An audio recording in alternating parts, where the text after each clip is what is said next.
Welcome to another edition of Highlander News. I'm Amber. And I'm Luke. With all the attendance regulations this fall, not many of us have had the opportunity to see what is going on up at Hannafield. Reporter Lundy Marcellus shows us the updates. Over the years, Hannafield has transformed in various ways.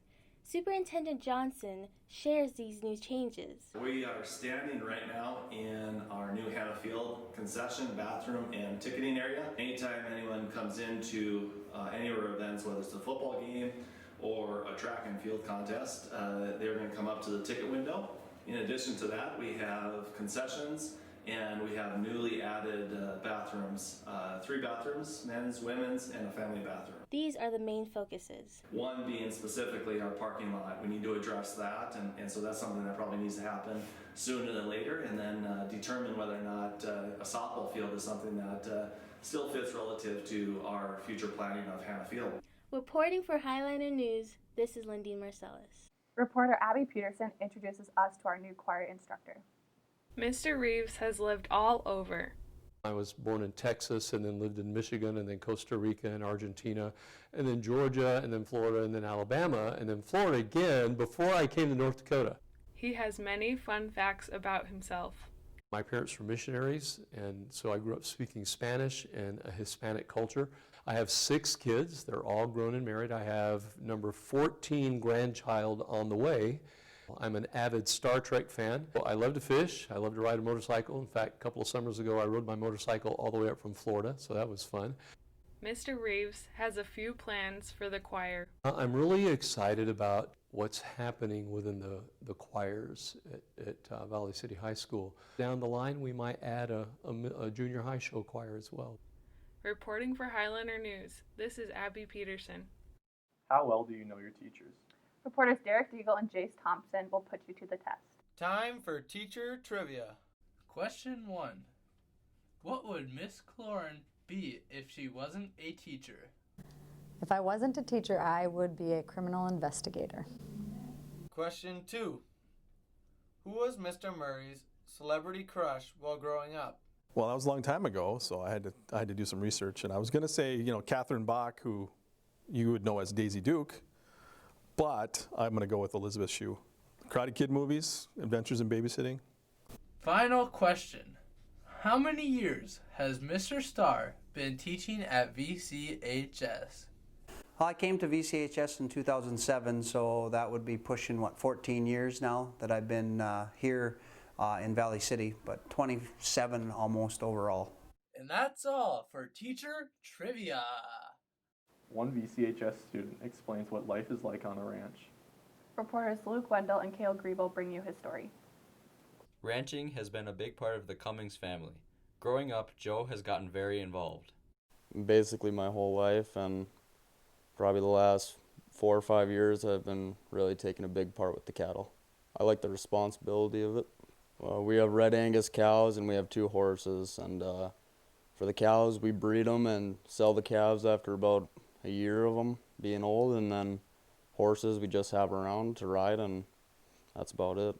The change of seasons cause different challenges for taking care of cattle.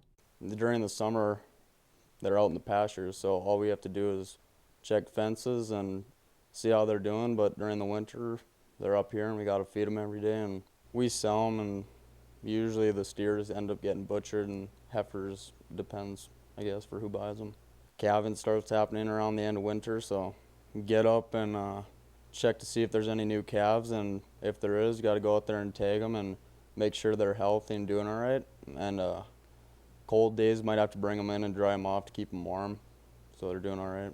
Reporting from Highlander News, this is Cale and Luke. Many students and staff in our school are involved in the military. Eric Ingstead, Buddy Shear, and Mr. Backlar share their experience. I'm in the Army National Guard, and I am a private E1. I've had several titles because I move around positions, but I was an officer in the Guard and I was an engineer. I am in the Army National Guard and I am a private. Being in the military isn't easy, but there are many reasons for joining.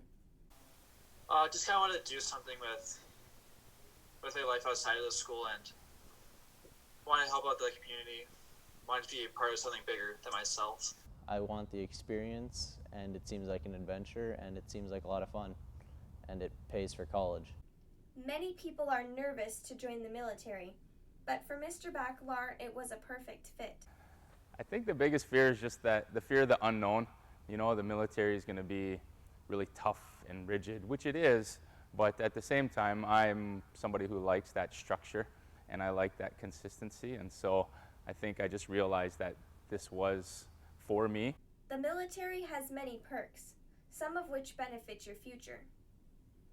There's a lot of different avenues that you can go in the military, and all the benefits that you would get coming out of the military that can help you either in your civilian career or even later on in life through retirement and other things. So I think it's very rewarding, and I've known several students that have gone through, and they've all come back and said that they really enjoyed doing what they're doing. So. If you're even considering it at all, go talk to a recruiter, because you can talk to them and they'll explain some stuff to you. They give you a lot of information that really helps with the decision if you want to or not. For Highlander News, this is Stephanie Hoffarth. Want to be more inclusive? Highlanders United is for you. Luke Ploggins brings you the story. Highlanders United is a student-led group that focuses on fixing social issues in our community. Mrs. Liebridge shares her philosophy on why she founded the group. We have way more in common than we don't, but we have to celebrate differences and have positive interactions with people who are different than us. Being unique is a good thing, and I think people just need to learn to accept that. And so I want to use Highlanders United as a student-led group to help promote that positive change in our community. Additionally, Ariana Abrahamson has stepped up as a student executive and shares her purpose of the group. Overall, trying to celebrate differences within students, because we're all different in our own unique ways, and we want to celebrate them, and we want to accept them from anyone and everybody we can. She shares the group's plan on implementing change in our environment. Hopefully getting some new training for teachers to create safe places for people who are even like LGBTQ+, different religions, ethnicities, like wherever you fall on the spectrum of a minority. We're trying to figure out a way on how we can educate the staff and even the students on how we can unify us all. For Highlander News, this is Luke Ploggins. Quarantine brings out the baker in a lot of us. Let's go down to the kitchen and see what Abby Peterson is cooking up. Popcorn mix is one of my favorite snacks, so I thought I would share my recipe with everyone. Alright, first you're going to want to pop all the popcorn, which would be about half a cup. Then you're going to pour in 3 cups of rice Chex. Then you pour in 3 cups of pretzels, 1 cup of M&Ms,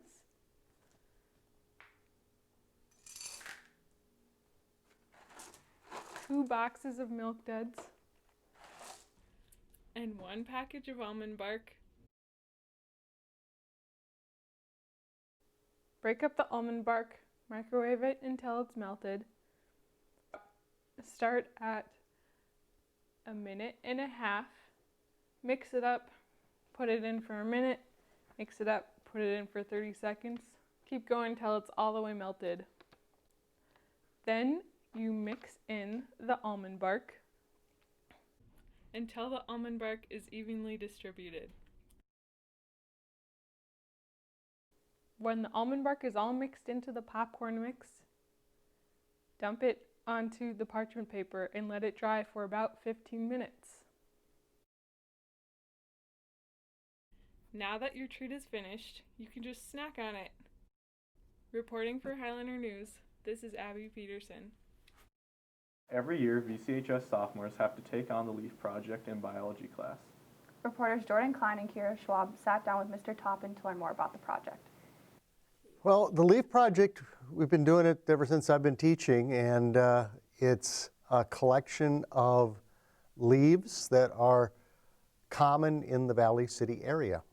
Stephanie Hoffarth, who recently completed the LEAF project, shares what she learned. It introduced me to a lot of different leaf types that I didn't know before. So that was probably my biggest takeaway. Stephanie informs us on the biggest challenge. Trying to figure out what the leaves were. I had loads of leaves, but I didn't know what was what. With many challenges, also comes memories and creativity. So many parents over the years say that they loved the project because they did it with their student and helped them, and it made for some good family time. I like being creative, so my favorite part was designing like the cover and, putting them in there with the fun fonts and that kind of thing. I enjoyed that the most. Reporting for Highlander News, this is Kira Schwab.